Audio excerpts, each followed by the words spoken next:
All right.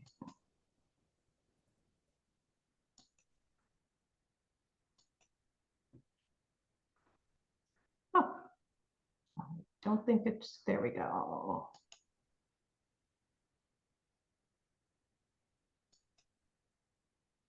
All right. Well, today is our Market Master series, and I just want to give a shout out to the Illinois Farm Bureau who sponsors the Market Master series. So we are just very grateful for their partnership and the opportunity to bring this webinar to you. Just so you know, we are recording today, and at the end of the webinar, once it's available, we'll send you a slide deck as well as a copy of the recording. So I'll let Sarah introduce herself when I turn it back over to her, but we are just really excited to have her and her expertise in grant writing on the call today. I noticed that a bunch of you are not necessarily members or have been a part of the Illinois Farmers Market Association in the past. So I just want to give you a super fast overview. You can see what our mission statement is, but kind of broadly, we know there are over 300 markets here in Illinois, and what we try to do is provide training on best practices, understand the barriers and challenges you all face, and try and address those particular issues, and promote the benefits of farmers markets and provide as many resources as we possibly can. We do have some great programs coming up. We have the Online Market Monday that meets every month, first Monday of the month at noon, just to talk about farmers markets. You have a chance to apply to get a shout out from ILFMA about your marketing efforts for 2024. That's also available at the ILFMA website. And we're really excited that in partnership with Compeer Financial, we have an open grant application for market managers to participate in a digital marketing program. And it provides a stipend, it provides a subscription to Canva Pro, and it provides one-on-one input and an opportunity to work with a marketing specialist. I don't know if you are aware, but pretty much what has been happening at the federal level, there's been a cutting of funding from the USDA. And one of the things that may be happening right now is that there are vendors or farmers out there with product that now don't know where they're going to sell it. And so on our website, we have created a vendor interest form. We're asking vendors that might be interested in selling at a farmer's market to just fill it out. But we're also letting all of you, farmers market managers, know about the form. So you can go in and see who might be a fit for your market for the upcoming season. I know I hear a lot about it's difficult to find vendors. And so this might be a real win for both farmers markets and vendors. We also have a lot of resources on our website. Invite you to check that out. And this is the time of year to get your market maker profile updated, or if you don't have one, make sure that you're on there, because it really is a tremendous resource and collective marketing opportunity for farmers markets across Illinois. And we have a new affiliation. It's called Illinois Grown. It's run by the Illinois Department of Agriculture.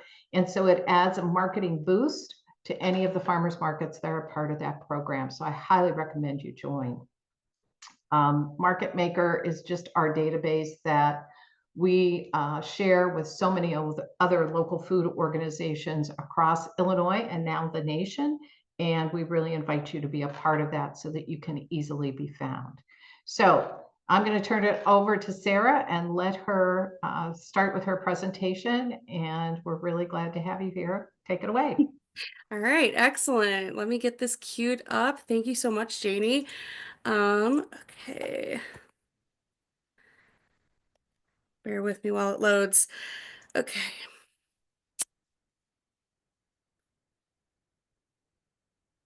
Can we see my screen okay? Yes. Perfect. Still can see everything? Yes, it's a wonderful. There we go. Wonderful, wonderful. Okay, great. So, hello everyone. Thank you again, Jamie, for that wonderful introduction. And thank you all for being here today. I'm really excited to talk with you all about grants, specifically how to demystify the process and make it feel less overwhelming. I know firsthand that grants can seem really intimidating, but they don't have to be. So before we start, I want to provide a little context about my experience and me. I've been working in grants for over 6 years now, both on the private and public sides. I've worked with everything from individual donors to large institutions, as well as federal, state, and local government funding. In that time, I've actually helped secure over $10 million in funding for community-driven projects, and I currently manage government grants for Heartland Alliance Health in Chicago.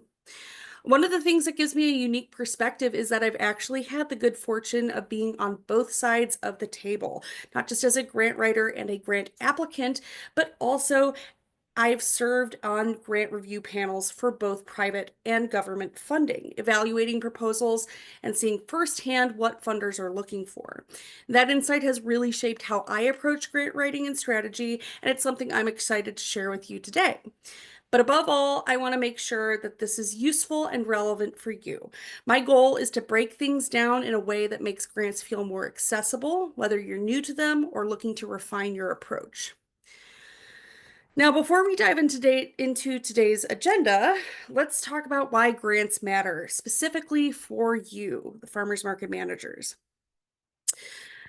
Farmers markets, as you well know, are more than just places to buy and sell produce. They're hubs of community, economic drivers for local farmers, and critical access points for fresh, healthy food. But running a farmers market takes resources, whether it's funding for operational costs, outreach efforts, food access programs, or infrastructure improvements. And that's where the grants come in. They can provide financial support needed to expand markets, increase vendor participation, improve food access programs like SNAP matching, and even cover things like marketing or staffing, like the grant opportunity that Janie mentioned. But I know that navigating the grants process can feel overwhelming. I've been there myself, and that's why we're here today, to break it down and make it more accessible. Now that we've set the stage, here's what we're going to cover today.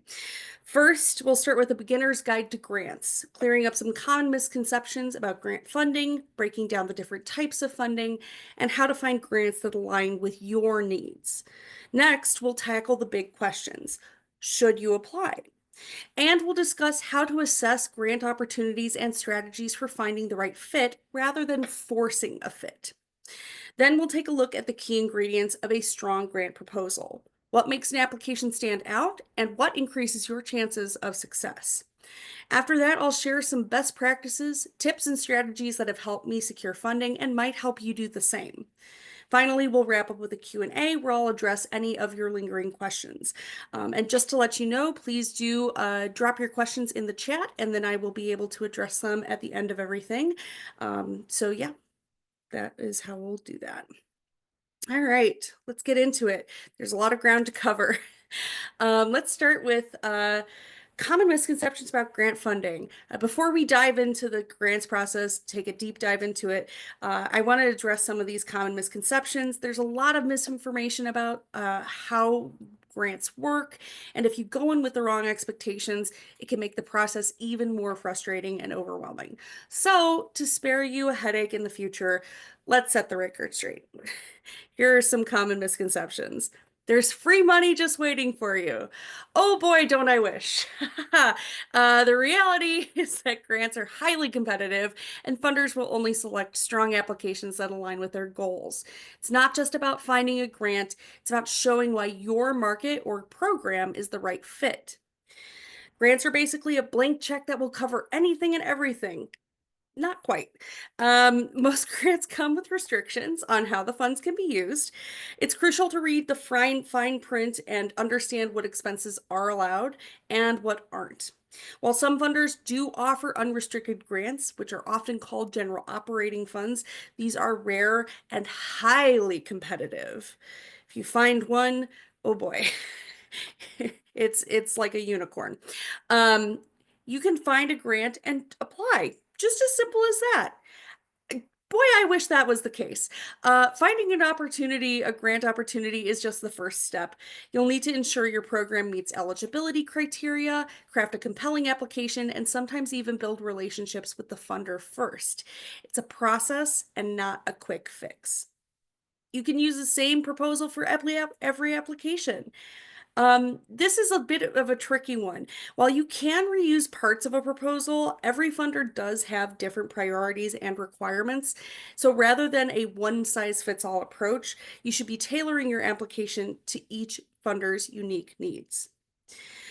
You should apply for every grant you find. More isn't always better. I know it's tempting to apply for everything, but applying for grants that aren't a good fit wastes your time and energy. Focus on the grants that truly align with your needs for better results. Once you're awarded a grant, you're all done. Not quite. Getting a grant is just the beginning. Funders usually require reports, budget updates, and progress tracking to ensure funds are used as intended and proposed. Managing the grant well is just as important as securing it in the first place. All grants with the words food or farm in them are a good fit for farmers market managers. Not necessarily. Just because a grant mentions key buzzwords doesn't mean it's the right fit for your market. Always read through the notice of funding opportunity. This is also called the NOFO. I'm going to refer to this by the acronym quite a lot, so get familiar with it. NOFO, notice of funding opportunity. So yeah, always read that carefully to make sure it matches your specific needs. And finally, the small details in a grant application don't matter. Reviewers only care about the big picture. Actually, small details often make a huge difference. Missing attachments, formatting errors, even typos can be enough to disqualify your application. Reviewers have many applications to go through, and small mistakes can have a massive impact on your chances of being selected for funding. Now that we've cleared up some common myths about grants, it's important to understand what's actually out there. Grants come in many shapes and sizes, and knowing the different types will help you navigate the funding landscape more effectively. So let's go over the various funding options available. First up, we have public grants.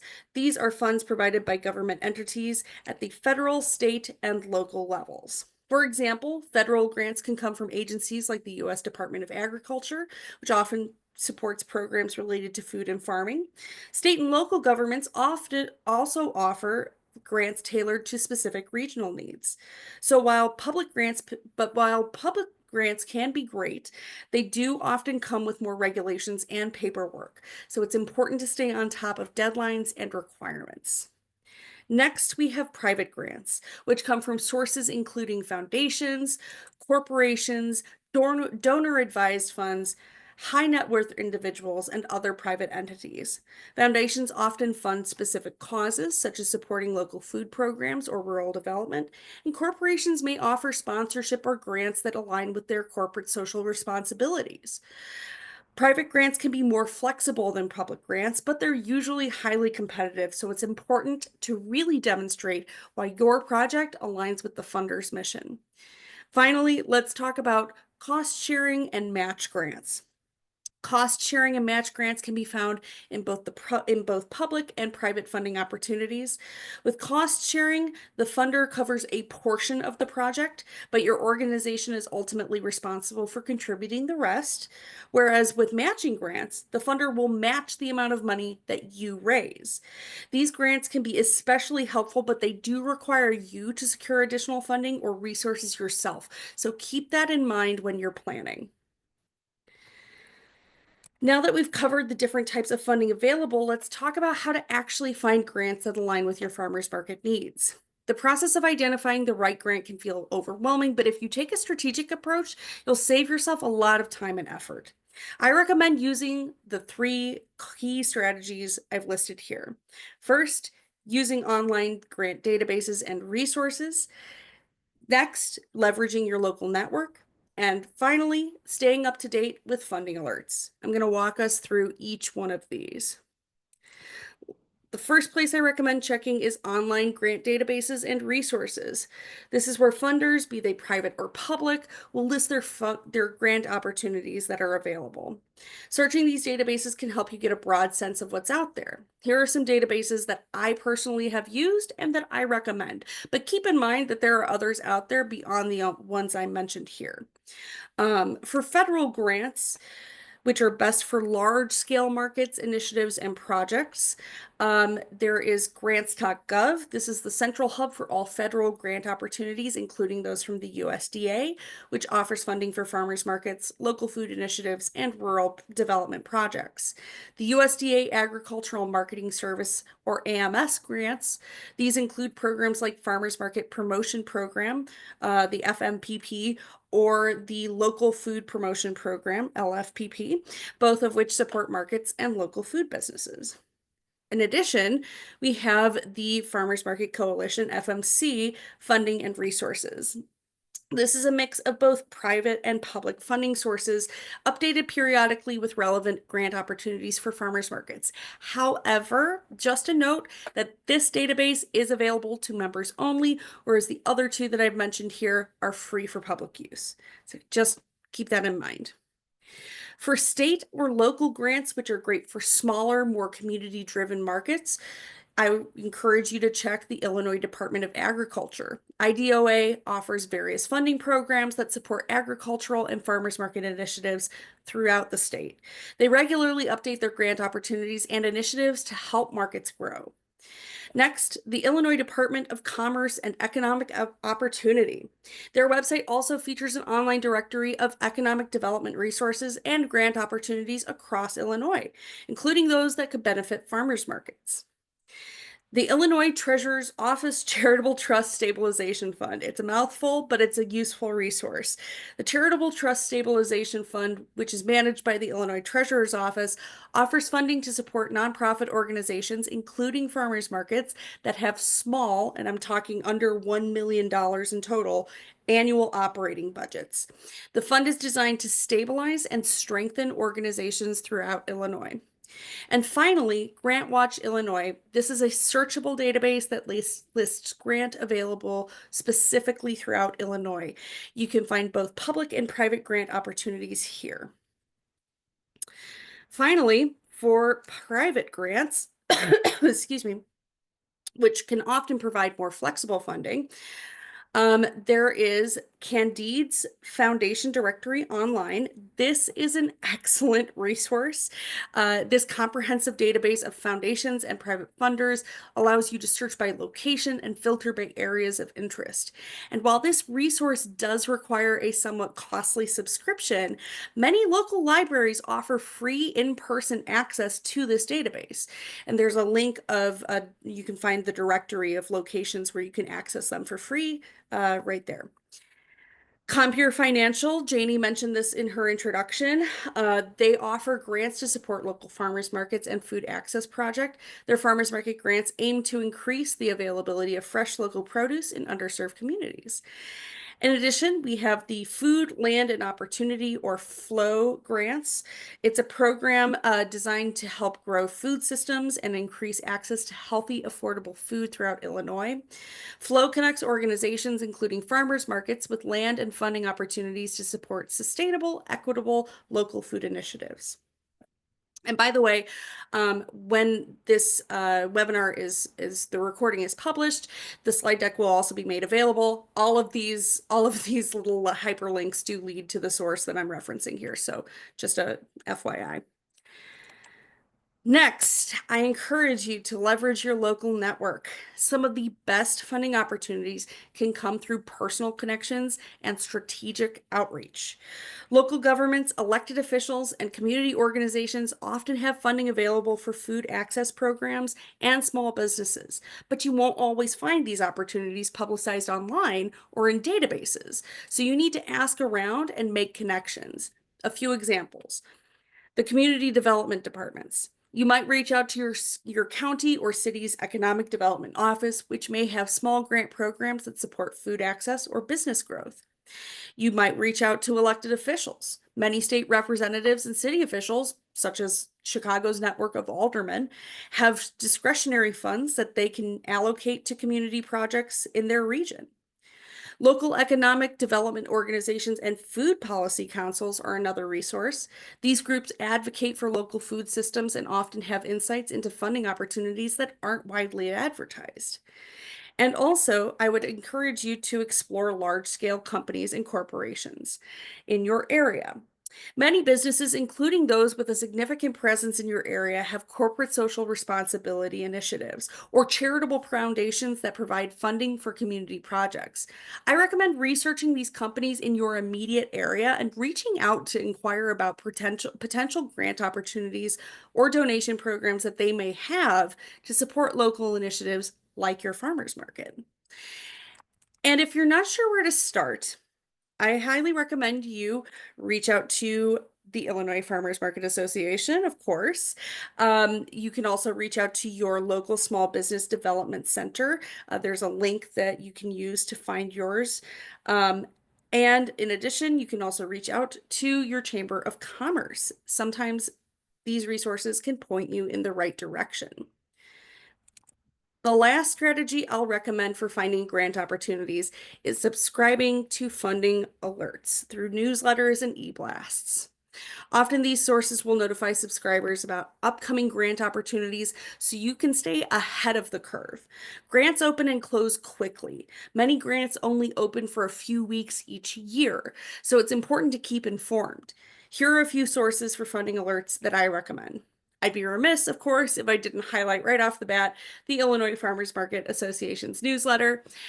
This is a great resource for learning about funding opportunities specific to farmers markets and tools that can help your grant application in the long run. But also, you can sign up for grants.gov's email list, the USDA Agricultural Marketing Services email list, the Farmers Market Coalition's email list, and there are also subscription-based email lists affiliated with some of the sites I've mentioned here, including GrantWatch Illinois and Candide's Foundation Directory Online, but do keep in mind that those sources are subscription-based. By combining all three of these strategies I've recommended, searching databases, leveraging your network, staying on top of funding alerts, you'll have a much better chance of finding grants that are the right fit for your farmers market. Now let's talk about how to evaluate a grant opportunity and determine whether it's worth applying for. Excuse me. Okay. So, the first step in determining whether you should apply for the opportunity is understanding the grant's eligibility criteria and funding priorities. Pay close attention to the funding source's eligibility criteria, which will be listed in the NOFO, and make sure your market is eligible. Every single grant funding opportunity, be it private or public, provides an extensive list of eligibility criteria. Each funder has specific requirements, whether it's based on geographic location, the type of program, or even the size of the application, the applicant organization. Similarly, funders have different priorities. Some may prefer funding programs that focus on sustainability, local food access, or education. Be sure to assess whether your farmers market fits within these parameters and if your goals align with the funder's vision. Once you've determined that your farmers market is eligible, vet the opportunity thoroughly. Make sure to consider the following: the grant's alignment with your market's mission and capacity. Before applying, it's crucial to first determine if this grant aligns with the overall mission of your farmers market and whether excuse me, whether your market can realistically manage the project. Ask yourself, does this funding opportunity align with our current priorities? And do we have the capacity, staff, time, resources to meet the funder's expectations? If the answer to any of these is no, it's probably not the right opportunity. Next, consider the reporting and administrative requirements. Make sure you understand what the grant's reporting and administrative requirements will be if you do get the award. Grants can come with a significant amount of paperwork and reporting obligations. Some grants might require quarterly reports, detailed financial tracking, and regular check-ins. Consider whether your market has the capacity to meet these requirements without overextending your team. If the administrative burden is too heavy for your market, it might not be worth pursuing. And along that same vein, ask yourself if the grant is worth the effort, given the funding amount and restrictions. Some grants might come with a large amount of work for a relatively small amount of funding, or they might have strict funding restrictions on how the funds can be used. Before committing time and resources to an application, carefully consider whether the reward outweighs the effort involved, especially if the funds come with restrictions that might severely limit how your market can use them. Here are some strategies that I recommend for finding the right grant instead of forcing a fit. First, always start with your mission and needs, not the grants. The most important thing is to always start with your market's mission and needs, not just what's available. Instead of trying to fit your program or your market into a specific grant, focus on understanding your market's priorities, challenges, and goals. From there, you can look for grants that are a good match for you. This approach ensures that the funding you pursue will truly help you advance your work. Next, once you have a list of potential grants, make sure to take the time to research each funder's priorities. A great way to do this is by reviewing past grantees, checking the funder's website for information about types of project they've funded in the past, and other sources of information such as newsletters, e-blasts, etc. These can help you understand the funder's preferences and make your application stronger by tailoring it to their specific interests. Use targeted grant search tools like the ones that I listed on a previous slide. And also prioritize your efforts by feasibility. It's important to prioritize grant opportunities based on how feasible they are for your market. For example, a highly competitive federal grant might offer a large amount of funding, but might have more stringent eligibility criteria or require a very complex proposal. On the other hand, smaller local grants might be more feasible and realistic for your market, even if the funding amount is smaller. Consider what's achievable and reasonable for your team and resources. Build relationships with funders. I highly recommend this. Building a relationship with funders is a long-term strategy that can be incredibly valuable. Reach out to program officers or staff at foundations or government agencies to ask questions about the application process and get advice. A personal connection can sometimes make all the difference, and it can help you better understand what the funders are looking for in an application. Also, have a funding plan. Always keep the big picture in mind. Grants should be just a part of a larger funding strategy for your market. Think about how various grants will fit into your overall budget, your programming, and your goals. It's important to have a funding plan that reflects how you will balance grant opportunities with other types of fundraising, such as donations, sponsorship, and earned income. And then I recommend using a standardized vetting tool. I actually have a link here for a template that I created.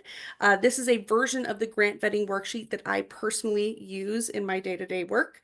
I've included this link in the slide deck, which will be made available after the presentation, like I've said. But while I've tailored it to better suit farmers market managers, you'll likely find that there are specific questions or considerations that apply to your market that you want to add. That said, I do hope it serves as a helpful starting point for you to evaluate grants more effectively. So, once you've decided to pursue a grant opportunity, it's time to dig into the application process. Putting together an application can feel very overwhelming, especially if you're new to the process. But the good news is that most applications follow a similar structure. In this section, we'll review the most common components of a grant application, specifically the big three: the project narrative, the budget and budget justification, and supporting documentation. Let's start with the project narrative. Think of the project narrative as a persuasive essay, your opportunity to make your case for your funding. In it, make sure to include the following: a problem or need statement. Why does the community you serve need your program or project? Why do you need the funding? What challenge will this funding address? Are there any gaps that this funding will fill, like providing healthy food options in an area with few grocery options? Make sure to highlight all of this here. And when you do, I encourage you to use real world examples, particularly data. Find and highlight community statistics that show there's a gap in the community that your market or program will fill, like the number of alternative healthy food options in the area your market will be located, or the rate of market attendance over the years. Other data like that as well. Next, include goals and objectives and be specific about what you hope to achieve with the funding. I recommend, and actually a lot of funders require you to use the STAR method. STAR stands for specific, time-bound, actionable, and realistic. This will ensure your goals are clear and achievable. I've included an example here. Let's say a farmer's market manager wants to expand their SNAP access and increase the number of customers using benefits at the market. Instead of just saying, we want to improve food access for low-income residents by promoting SNAP usage, you would use the STAR method and say, by the end of 2025 market season, we will increase SNAP transactions by 25% at our farmers market by launching a targeted outreach campaign. We will distribute over 1,000 flyers at local food pantries, conduct 4 community presentations, and implement a market match program to provide an additional $10 for every $20 spent using SNAP. This is more compelling because it is specific. It details the exact actions, flyers, presentations, a match program. It's time bound. It sets a clear deadline by the end of the 2025 market season. It's actionable.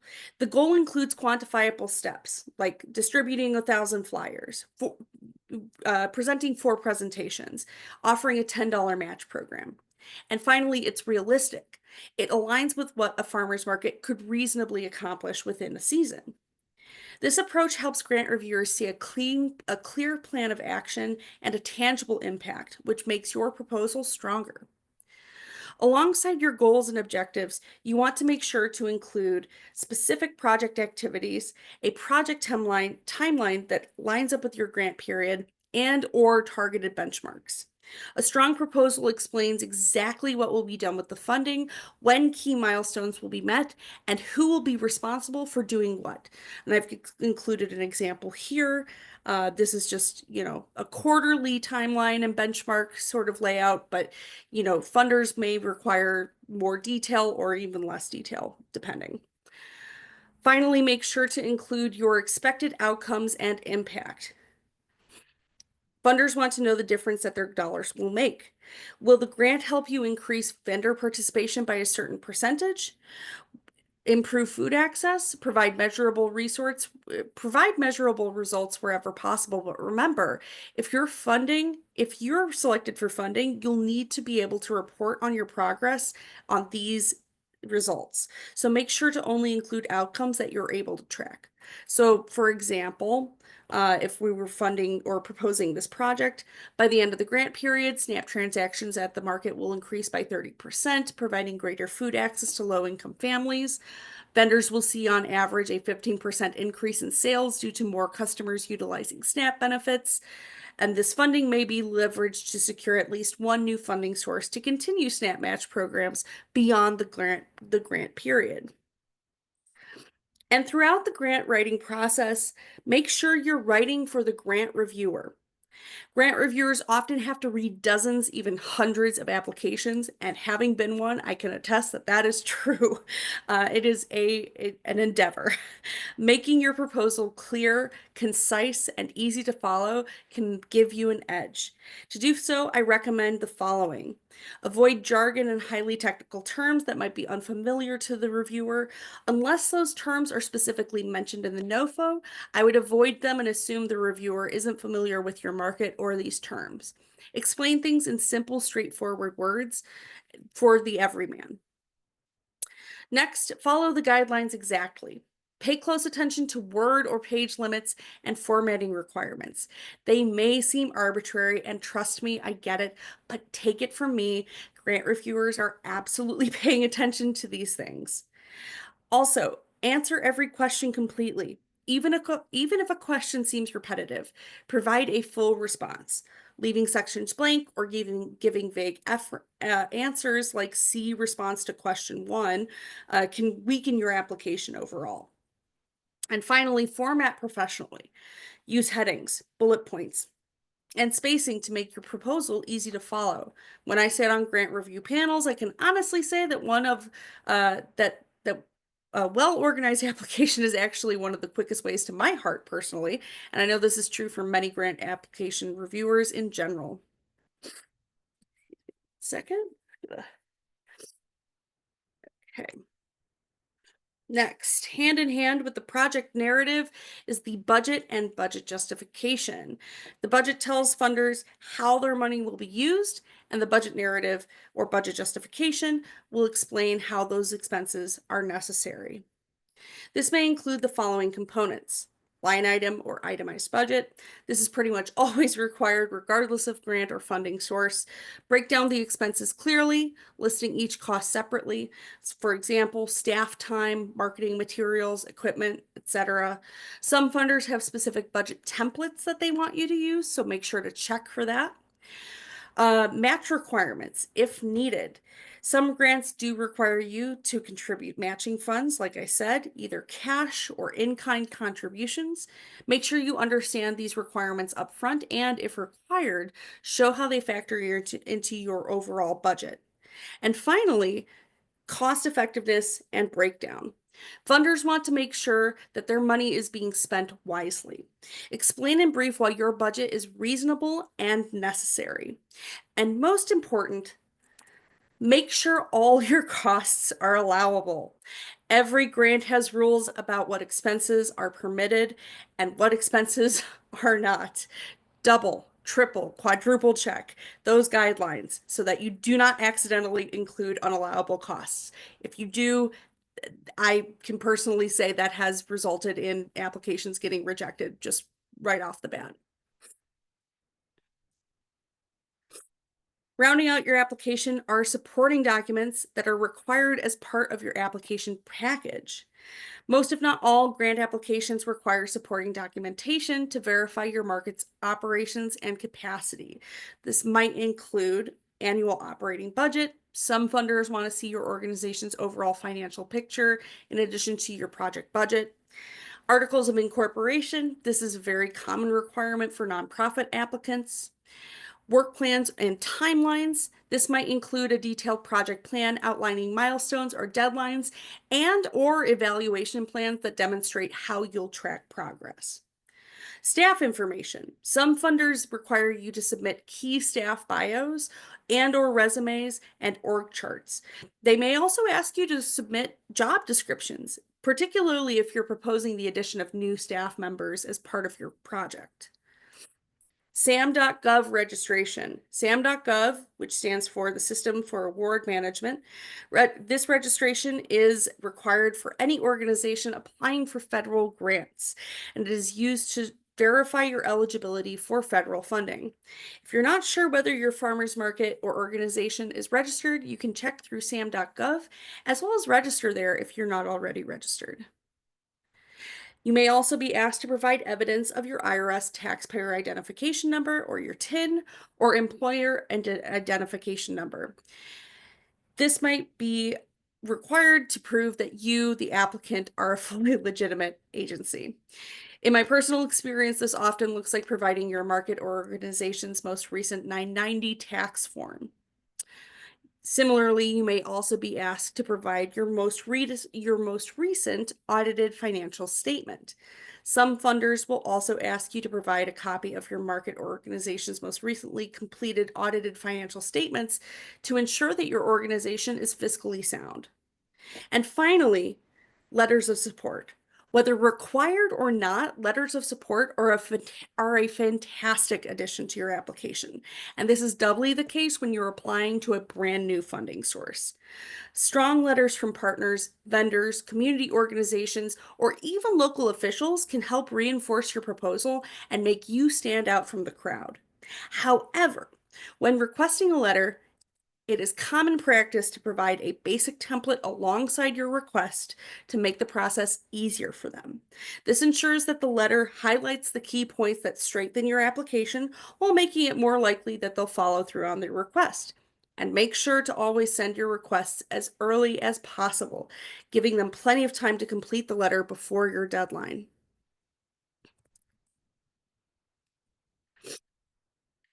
And as you work on your application, keep in mind that even the most thorough application can be rejected if common mistakes are made. These errors might seem small, but they can have a significant impact on your proposal's success. So let's go over some of the most common pitfalls to avoid when applying for grants. First, and I think probably the most common, is not uploading the right forms. Double check, triple check, quadruple check that all required documents are attached and formatted correctly according to the criteria listed in the NOFO. Similarly, don't ignore eligibility criteria. If you don't meet the eligibility requirements, your proposal will be rejected right off the bat. Including a weak need or problem statement. If you don't clearly explain why your funding is necessary, the reviewer won't see the urgency of your project. Incomplete budgets. If your budget is incomplete, it will probably be rejected. Make sure your budget is fully developed and aligns with your project narrative. Inconsistencies will raise red flags. If your proposal doesn't adequately demonstrate capacity, it might also result in your application being rejected. Funders want to see that you can successfully manage the grant. If your proposal doesn't clearly outline who will implement the project and how, it may not be funded. Even if your proposal is strong in every other regard, making these mistakes can cost you big time. Next, here are a few best practices that I've learned from others and picked up over the years on my own.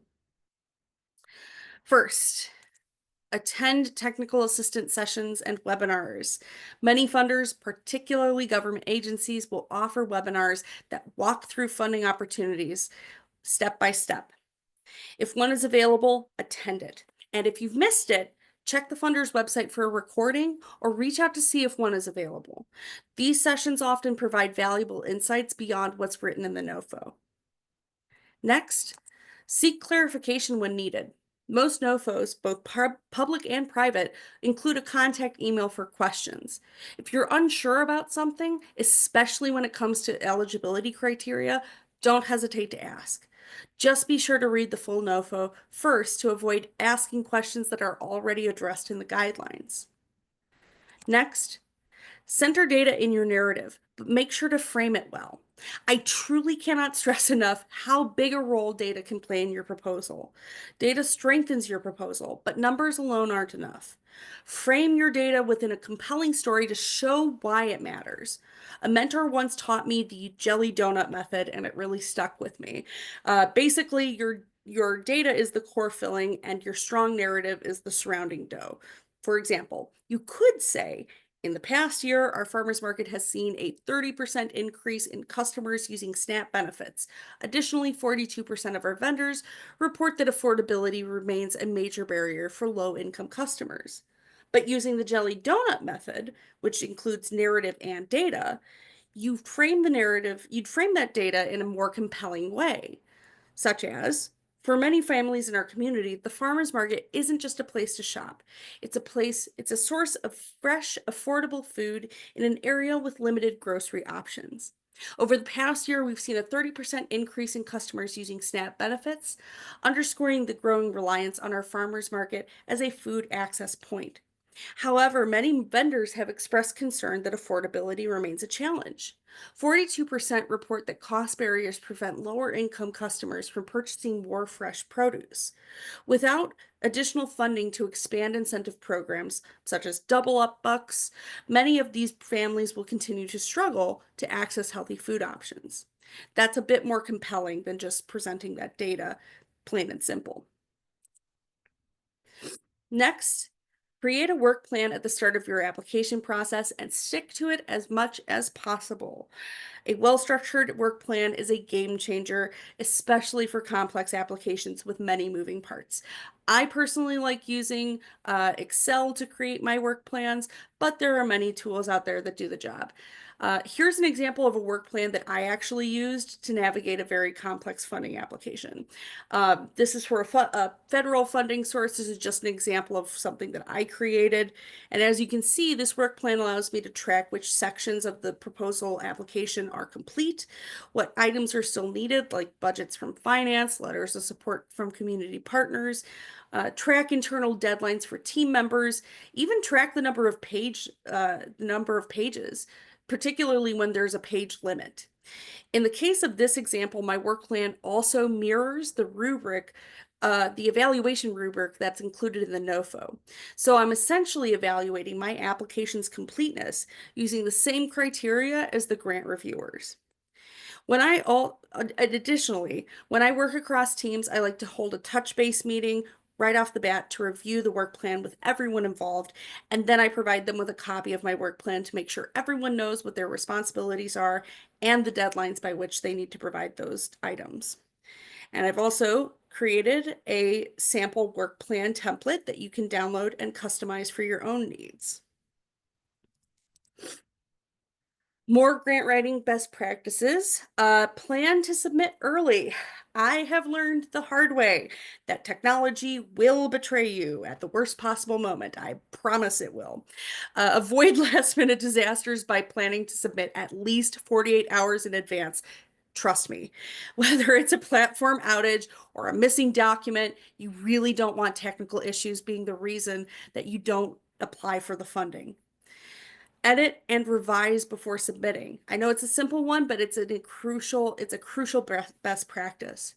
Always review your full application before submitting. And often, sometimes you're too close to the material to catch gaps or unclear sections. So have a peer review your proposal if possible. If that's not an option, using resources like ChatGPT or other AI tools can help refine your writing. Just make sure to review everything AI tools give you in detail because they can and they will make mistakes. And also be mindful of your organization's cybersecurity policies and never input sensitive information into AI tools. Also highlight long-term impact and sustainability. More and more, funders want to know that their investment will have lasting benefits beyond the grant period. Even if you can't sustain every activity without additional funding, emphasize what will continue, like increased vendor interest in your market, higher customer engagement, strengthened community partnerships, or plans to leverage the grant success to secure additional funding for the same project. If you don't have a formal sustainability plan, at least highlight some of how the grant's impact will extend beyond the grant funding cycle. And in addition to that, ensure cost effectiveness and justify your request thoroughly. Your proposed budget should always align with your project scope and ensure that your proposed impact is level with your funding request. So for instance, if you're requesting $750,000, but only proposing to serve 100 people with this funding, that's going to be a red flag that gets your application rejected. Funders want to see a strong return on investment, so make sure you clearly connect the funding request to meaningful and commensurate outcomes. And finally, save your successful applications. While you shouldn't copy and paste old applications wholesale, previous proposals, especially funded ones, are a goldmine for future grants. I personally maintain a boilerplate content library with well-crafted sections from past applications that were selected for funding. Having a bank of strong narratives can help you save a ton of time, particularly when dealing with quick turnaround opportunities, and those happen often. But as well as knowing what you should do, you should also know what to avoid. Beyond the common missteps that I listed previously, here are some critical things to avoid that could jeopardize your chances of securing funding. I know, I see some of you laughing, but I've seen every single one of these things before. I'm not kidding you. First of all, don't threaten the funder. I know it sounds funny, but I have seen applications feature that before. I promise that's happened. A statement like, if you don't select us for funding, we'll shut down our program and we won't serve any more people. Even if that's true, It can put your reviewer in a very uncomfortable position. Instead, reframe it in a more positive light, such as, if you do select us for funding, we will be able to continue and expand our services for years to come. This shows the potential impact of the support without applying undue pressure. Next, avoid informal language. And yes, this includes emojis. And yes, I've seen those in applications as well. Remember, this is a professional application, so keep your tone formal and your language precise. Don't force your project to fit the grant. I can't stress this enough.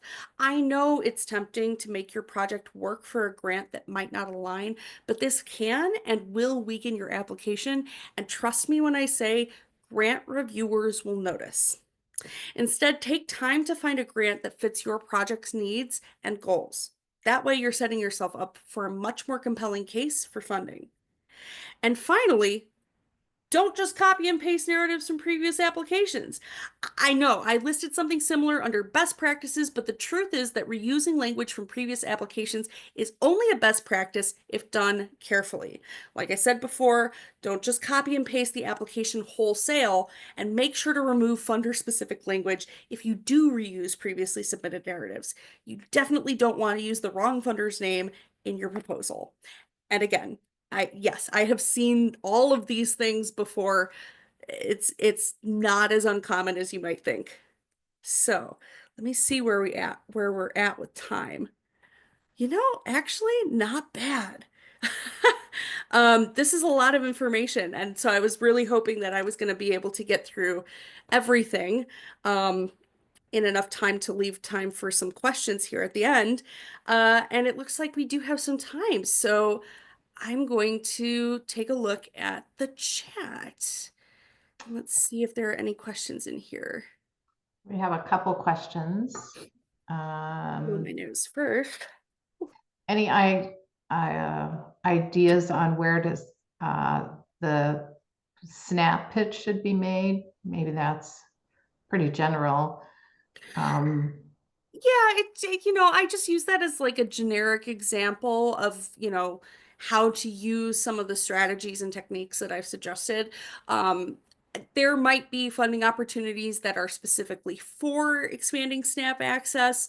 It's really more something that you'll find as you look for grant opportunities rather than, something that I've come across in my travels. So if you're looking for support for that particular activity, I would start with some of the resources that I've mentioned, go through some of those databases, start searching through those tools, and see if there are some opportunities out there that'll fit your needs. Right. And then the other one was more specific about EINs. Can they be used for several companies or owned by one person or organization? Or is that a question that doesn't sound like it's not exactly a grant application question? So it kind of, and I understand to an extent why this might be asked.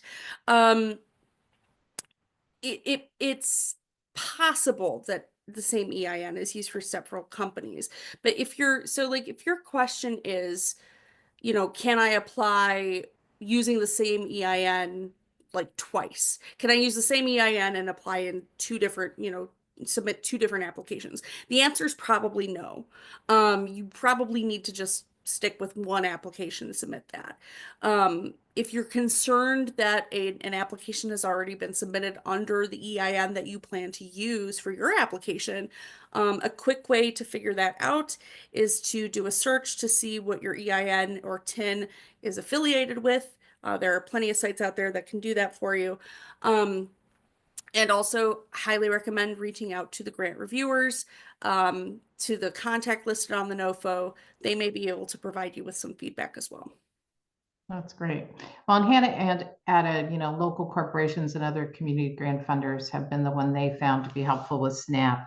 But I think that's, again, a good example of matching a funding ask with a funder's mission. So you have the mission that you want to expand SNAP, but a funder has a mission that they also want to invest in a community to make healthier choices easier for all populations, especially vulnerable ones. And so I think that goes back to the original, some of the things you were talking about is that match, is making sure that the ask matches the organization. But that's, health organizations are often very interested in farmers markets. Oh yeah, I can see that being a match made in heaven, frankly. Yes, even Um, specific physician groups will often be that's a interested, not great just, suggestion. yeah, not just, um, a large hospital corporation or something. But yeah, there's probably some, again, think about all the things farmers markets do, all the things that we're known for. And I think that's what you were bringing up in the beginning. And then you're able to search for that, or somebody that's a little closer to that mission, right? Exactly. You want someone who's going to understand your priorities just as much as you understand theirs. Right, Um, so right. yeah, start with that. Absolutely. So yeah, those are great questions. Um, and it looks like those are all that they're in the chat. But